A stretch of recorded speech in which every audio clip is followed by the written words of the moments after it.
औज़ुबिल्लाहिमिनश्शैतानिर्रजीम बिस्मिल्लाहिर्रहमानिर्रहीम। अस्सलाम वालेकुम डियर स्टूडेंट्स, कैसे हैं आप सब लोग। उम्मीद करती हूँ कि सब लोग खैरियत से होंगे और अच्छे से कामों में मसरूफ़ होंगे और अच्छे से पढ़ाई भी हो रही होगी। डियर स्टूडेंट्स, क्लास सेशन के बच्चे, सबक नंबर 8 पेज नंबर 52, इसमें हम लोग ये लेक्चर नंबर आपका 4 चल रहा है जो कि हिस्सा ग्रामर का है। उस पर आप लोग आ जाएं। ग्रामर का पेज नंबर 54 है। अपनी बुक अपने सामने रखें और मेरे साथ जुड़े रहें। इसके हम पहले 3 लेक्चर कर चुके हैं, आपको अंदाज़ा है। पहले लेक्चर में पढ़ाई, तशरीह, अल्फाज मानी, दूसरे लेक्चर में खुलासा, तीसरे में आपके वो सवालात मश्की जो आपकी सबक से रेलिवेंट हैं। और ये लेक्चर नंबर 4 जो आपका होता है वो हिस्सा ग्रामर का होता है, जो आपके ग्रामर के सवालात होते हैं। सवाल नंबर 6 है, मुज़क्कर और मुअन्नस अल्फाज अलग अलग करें। सवाल नंबर 6। तो डियर स्टूडेंट्स, आप लोगों को नीचे उन्होंने कॉलम दिए हुए हैं, मुज़क्कर के लिए भी मुअन्नस के लिए भी, तो आप अपनी बुक पे ही उसको साथ साथ कीजिएगा। मुज़क्कर और मुअन्नस, मुज़क्कर और मुअन्नस अलग अलग करें या लिखें। अब देखें कि अल्फाज उन्होंने दिए हुए हैं, शहर, हवा, मरकज़, मुसीबत, आर्जी, राय, कतरा, हाथ। ये देखिए डियर स्टूडेंट्स, आपको बताती चलूँ कि आप कहेंगे कि इसके कैसे हम लोग मुअन्नस बनाएं। या किसी भी जुमले को अल्फाज को लें आप, तो उसको आप लोग जुमले में इस्तेमाल करें तो आपको अंदाज़ा हो जाएगा कि ये मुज़क्कर है मुअन्नस। जिस तरह फ़र्ज़ करें पहला शहरी है, लाहौर शहर बहुत गर्द-आलूद है, तो इसमें आपको देखें सेंटेंस आपने बोला है तो आपको अंदाज़ा हो गया कि ये मुज़क्कर है। इसमें आप देखें मुज़क्कर अल्फाज और ये मुअन्नस अल्फाज। इसमें आप लोग देख लें, पहला लफ्ज़ है शहर, शहर मुज़क्कर है। उसके बाद है हवा, हवा चल रही है, ये देखें आपको चल रही है आपको पता चल गया मुअन्नस है। फिर मरकज़, तीसरा लफ्ज़ है मरकज़, मरकज़ हमारे पास मुज़क्कर है, जुमलों में इस्तेमाल करके देखें। मुसीबत आन पड़ी मतलब मुअन्नस है। आर्जी, आर्जी ये आर्जी बीमारी है, मुअन्नस। कतरा, आर्जी के बाद है सॉरी राय, उसने अपनी राय दी, ये भी मुअन्नस है। कतरा, कतरा ज़मीन पर गिरा, मुज़क्कर है, जुमलों में इस्तेमाल करें। हाथ गंदे हैं, हाथ भी मुज़क्कर है। तो डियर स्टूडेंट्स, ये आपने सवाल नंबर 8 किया, सॉरी ये सवाल नंबर 6 है हमारा, मुज़क्कर मुअन्नस अल्फाज में से अलग अलग करने थे। अब आप लोग आ जाते हैं सवाल नंबर 7 की तरफ। अब ये देखें सवाल नंबर 7 जो है, सवाल नंबर 7 में दी गई इबारत आप ऊपर देखिएगा गौर से अपने पेज नंबर 54 पे। उसमें सवाल नंबर 7 दी गई इबारत में ख़त कशीदा अल्फाज के मुतल्लिक़ बताएं कि वो मुज़क्कर है या मुअन्नस, और नीचे मुतलका खाने में दर्ज करें। अब हमने इसी तरह ये देखें मुज़क्कर हम लोग इधर लिख लेते हैं मुज़क्कर, और इधर हम लोग लिख लेते हैं मुअन्नस। अब हम लोग इस पैराग्राफ को पढ़ेंगे और इसमें से जो मुज़क्कर हैं वो हम मुज़क्कर वाले खाने में लिखते जाएंगे, मुअन्नस को हम मुअन्नस वाले खाने में। तो दुनिया की, अब दुनिया जो है, दुनिया हमारे पास मुअन्नस है, दुनिया आप जुमलों में इस्तेमाल करके देखते जाएं। दुनिया मुअन्नस है, कौम भी मुअन्नस है हमारे पास, कोमा बीच में डालते जाएं। कौम के बाद वतन, वतन हमारे पास मुज़क्कर है, वतन की हिफाजत, हफाजत हमारे पास मुअन्नस है,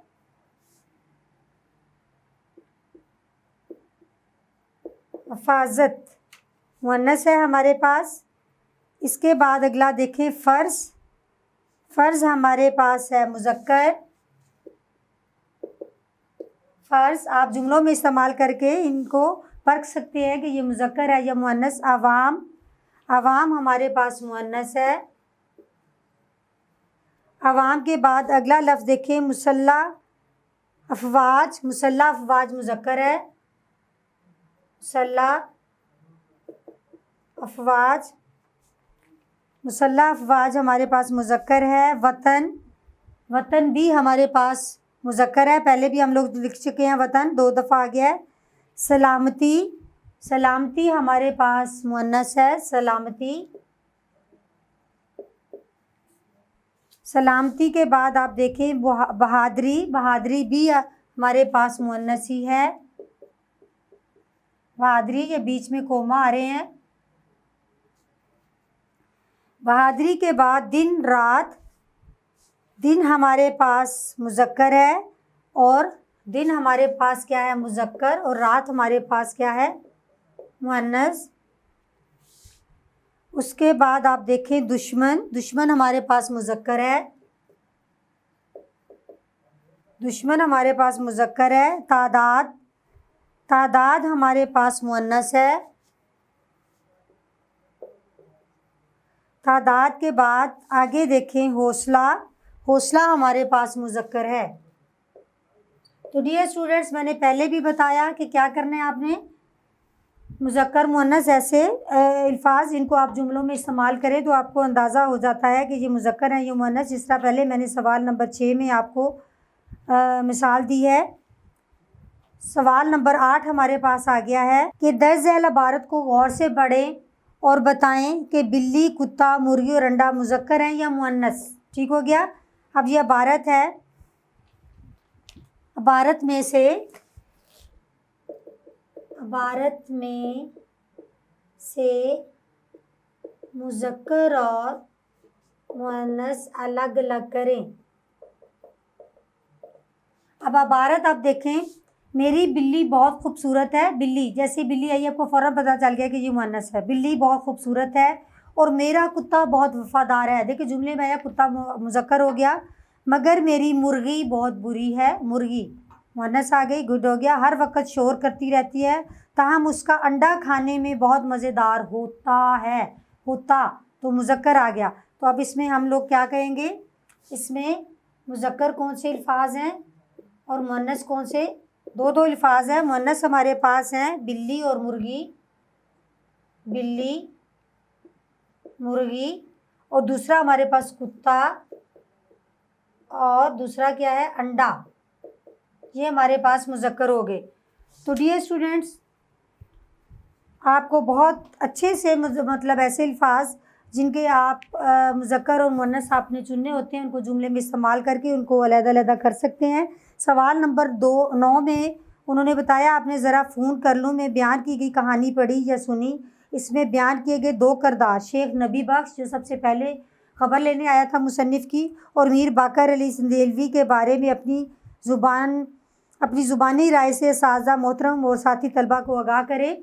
ये मैंने जिस तरह आपको पहले बताया था कि मीर जो था, बख्श जो था, नबी बख्श, शेख नबी बख्श, उसने भी जाते जाते कहा ज़रा फ़ोन कर लूँ, ताजर था दुकान पर, खैरियत। उसने अपनी वही के जिस तरह के वो कारोबार या काम करता है उसी अल्फाज का चुनाव किया। इसी तरह जो बाकर अली थे मतलब रिटायर्ड थानेदार, और अब तो वो भट्टे में काम करते थे कि अब वो काम करने लग गए, तो उन्होंने अपने अल्फाज में, जिस तरह थानेदार थे तो उन्होंने भट्टेदार होने के साथ साथ वो ठेकेदार थे, तो उन्होंने उन्हीं अल्फाज में बात की जिस तरह एक थानेदार करता है।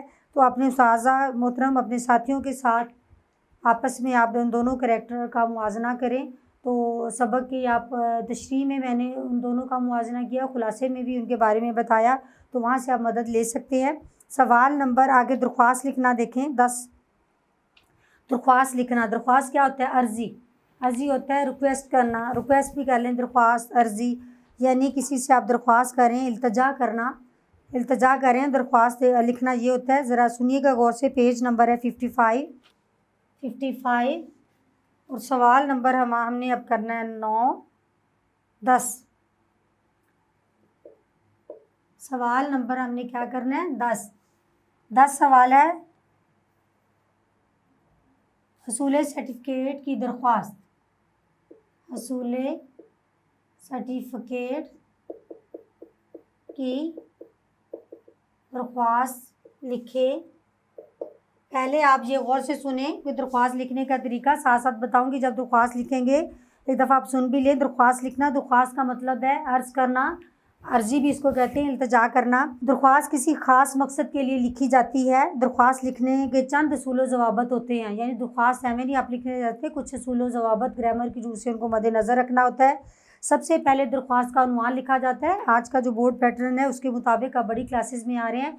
पहले हम ओहदे को मुखातिब करते हैं, उसके बाद उन्वान लिख के उसको जनाबी आली पुकारते हैं। सबसे पहले दरख्वास्त का उन्वान लिखा जाता है। ये मैंने जो बताया आपको कि पहले उन्वान हम ऊपर लिखते थे, अब हम सवाल नंबर, दरख्वास्त, फिर हम मुखातिब करें जिसको हम दरख्वास्त लिख रहे हैं, फिर उसके नीचे उन्वान लिखते हैं, फिर जनाब आली। उन्वान के बाद पहली सतर में उन्वान के बाद ना करें, दरख्वास्त लिखी जाती है, इसका नाम, ओहदा और पता, जिस तरह बाखिदमत जनाब हेड मास्टर, नाम, ओहदा और पता। दूसरी सतर में हम जनाब आली लिखते हैं, यानी उसको हम अदब से ताज़ीमी अल्फाज में हम उनको पुकार रहे होते हैं। तीसरे सतर में मुअद्दबाना गुजारिश में दरख्वास्त लिखने का अंदाज़ आगाज़ किया जाता है। ख्याल रहे कि दरख्वास्त मुख्तसर और बामकसद होनी चाहिए, यानी मुअद्दबाना अंदाज में आपने दरख्वास्त लिखने का आगाज़ करना है। ख्याल रहे कि दरख्वास्त मुख्तसर और बामकसद होनी चाहिए। आखिर में नवाजिश होगी, ममनून या शुक्रगुजार सबसे बेहतरीन होता है, नवाजिश होगी, जैसे अल्फाज लिखे जाएँ। इख्तिताम पर अलारिज़ अज़्ज़े न्याज़ दरख्वास्त गुजार, उसमें से कोई एक लफ्ज़ बाएं तरफ अपना नाम, जमात और पता। नाम, जमात ये छोटी क्लासेस में आप लोग लिखते हैं, लेकिन ये कि बोर्ड पैटर्न या आगे जाके आप लोगों को कहीं भी अपना नाम या स्कूल का नाम नहीं बताना होता, वो आप पैटर्न में मैं अभी आपको बता देती हूँ। और जो जहाँ आप अलारिज़ लिखते हैं उसके एन सामने दाएं तरफ आप लोग तारीख़ दर्ज करेंगे। तो दरख्वास्त का नमूना आगे मैं आपको दरख्वास्त लिख के बता देती हूँ, उसी में नमूना भी आ जाएगा। दरख्वास्त देखें आप, पहले आप शुरू कर रहे हैं हसूल सर्टिफिकेट की है, जिस तरह मैंने आपको प्रेजेंटेशन बताई है। सबसे पहले आप ऊपर लिखेंगे, ये तो सवाल है, आपको पता होना चाहिए। सवाल यहाँ से शुरू किया, सवाल नंबर 5 या जिस नंबर का है ये आपने लिख दिया। सवाल नंबर 5 क्या है, दरख्वास्त, ये आपने लिख दी। दरख्वास्त के बाद अब आप किसको लिख रहे हैं, हेडमास्टर के नाम, हसूल सर्टिफिकेट की। आप ये देखें, ये हाशिया है, अपने उर्दू में हाशिया सिर्फ राइट साइड यानी दाएं तरफ सिर्फ एक तरफ हाशिया लगाए। और हाशिया ये नहीं कि आप आधी शीट छोड़ दें, सिर्फ एक स्केल जो है उस उतना गैप 1 इंच या उससे भी कम का ये बहुत होता है। अब आप शुरू कर रहे हैं,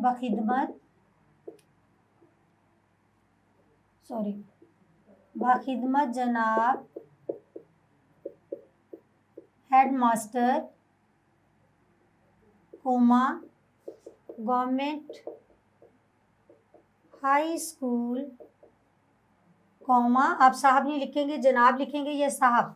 गवर्नमेंट हाई स्कूल कौमा अलिफ बे जीम, ये आपके स्कूल का नाम, यानी किसी गवर्नमेंट के स्कूल, बेशक पूरे पाकिस्तान में गवर्नमेंट स्कूल ही लिखेंगे, लेकिन किस जगह, शहर या तहसील या ज़िला, जहाँ भी अलिफ बे जीम, ये आपका पैटर्न हो गया। उसके बाद अब जो नया बोर्ड पैटर्न आया उसके मुताबिक उन्वान आपने इसके बाद तहरीर करना है, बराए हसूल सर्टिफिकेट, ये आपने उन्वान लिख दिया। अब देखें सवाल नंबर का भी एग्जामिनर को पता चल गया। सवाल नंबर 5 क्या चीज़ है, दरख्वास्त क्या है। पहले आप ओहदे वाला उसको आप मुखातिब कर रहे हैं, उसके बाद आप उन्वान लिख रहे हैं कि उसको किस चीज़ की दरख्वास्त लिख रहे हैं, बराए हसूल सर्टिफिकेट। उसके बाद आपने दरमियान में लिखना है जनाब आली, और नदाइया की अलामत ज़रूर लगानी है, क्योंकि नदाइया की अलामत नहीं लगाएंगे तो 1 नंबर कट जाएगा। उसके बाद आप देखें ये हाशिया है, पहली लाइन जो है हाशिए के थोड़े से गैप के बाद आपने मुअद्दबाना, क्योंकि ओहदे में बड़ा है इसलिए अदब से, या मुअद्दबाना गुजारिश है कि मेरे वालिद साहब एक सरकारी मुलाजिम हैं,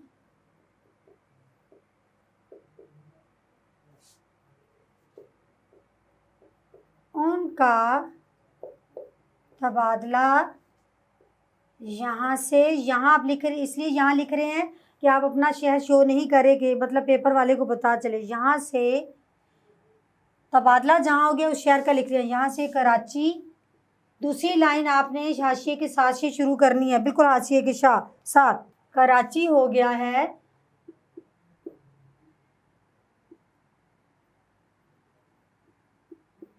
तमाम अहले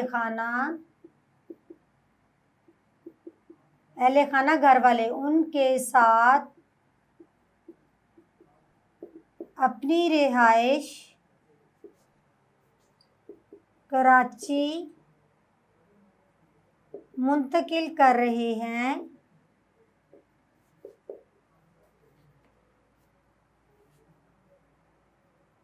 मैं अकेले यहाँ रहकर अपनी तालीम जारी नहीं रख सकता, इसलिए बराए मेहरबानी मुझे स्कूल छोड़ने का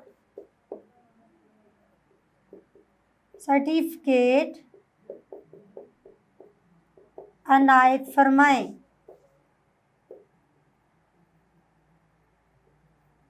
आपकी यह नवाजिश होगी।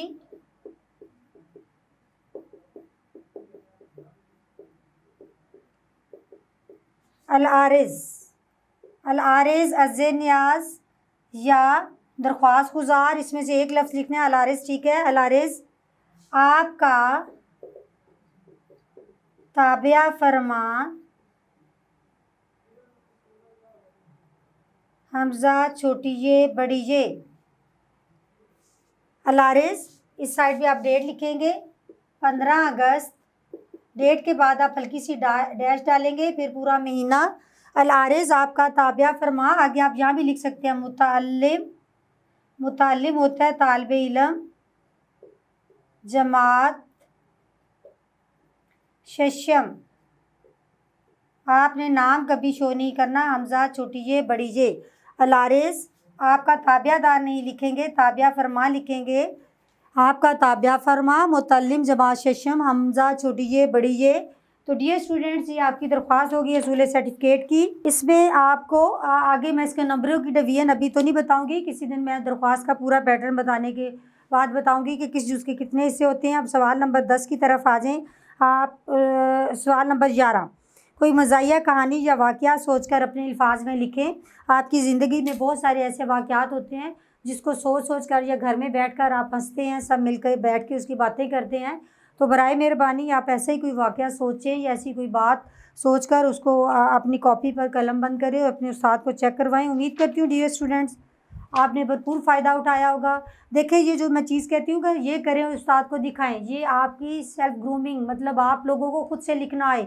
टीचर जब सब कुछ आपको गाइड कर रहा है, बता रहा है, तो हम हर चीज़ बोर्ड पे लिख के या हर चीज़ के लकीर के फ़कीर नहीं बनाना कि आपको उंगली पकड़ के हम लोग चलाते रहें। नहीं नहीं डियर स्टूडेंट्स, आप खुद से भी कुछ करना सीखें। टीचर हर तरह की आपको गाइडलाइन दे रहे हैं, हर तरह से आपको पढ़ा रहा है, समझा रहा है। तो कुछ चीज़ें उन्होंने आपकी मश्क में भी दी हुई हैं जो आपने ज़ाती तौर पर ख़ुद करके अपने उस्ताद को दिखानी है। तो उम्मीद करती हूँ आप इन सब चीज़ों से भरपूर फ़ायदा उठा रहे होंगे, अपने उस्ताज़ा से शाबाश भी ले रहे होंगे। तो आप कमेंट बॉक्स में आपकी कोई प्रॉब्लम है तो ज़रूर बताइएगा। Thank you so much.